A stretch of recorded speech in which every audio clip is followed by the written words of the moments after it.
Hi everyone! So, nandito ako ngayon kasi papaliwanag ko sa inyo ang aking dream board. So, ito ang aking dream board. So, first is, syempre, ang pangarap ko is makagraduate. Hindi lang ng senior high, pati ng college.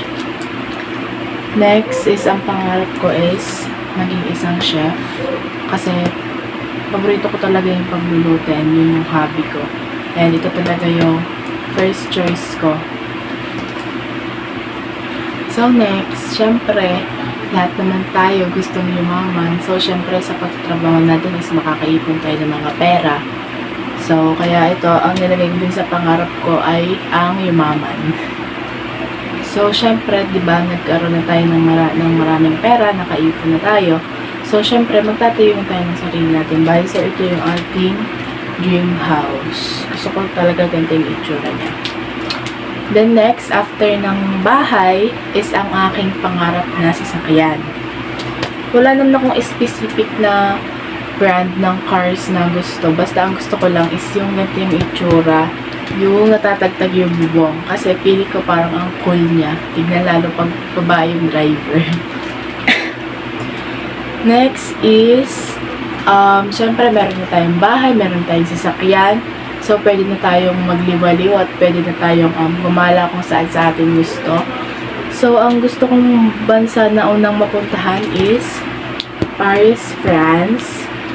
And gusto ko talagang makita yung Eiffel Tower in person kasi amaze na amaze ako sa kanya kahit sa picture ko pa lang siya nakikita. Next naman is itong sa Amsterdam. So, kaya ko siya gustong puntahan kasi ang favorite flower ko is tulips. So, gusto ko makita ang tulips in person. Kasi ito talaga yung favorite kong flower. So, next is ang aking pangarap na restaurant. So, dahil pangarap ko maging chef, pangarap ko din magkaroon ng sarili kong restaurant, ng sarili kong business.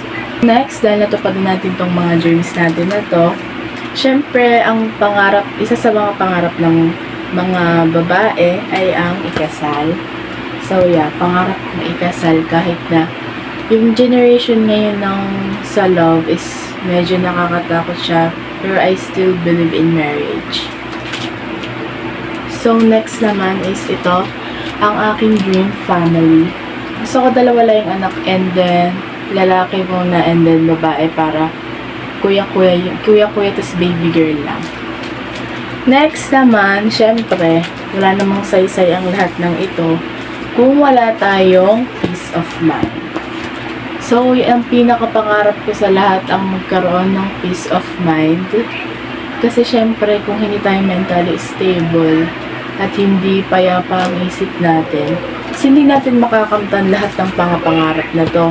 So, kailangan magkaroon tayo ng peace of mind, maging mentally stable muna tayo bago natin matupad itong mga pangarap na ito at bago natin tuparin ang mga ito. So, yun lang. Thank you!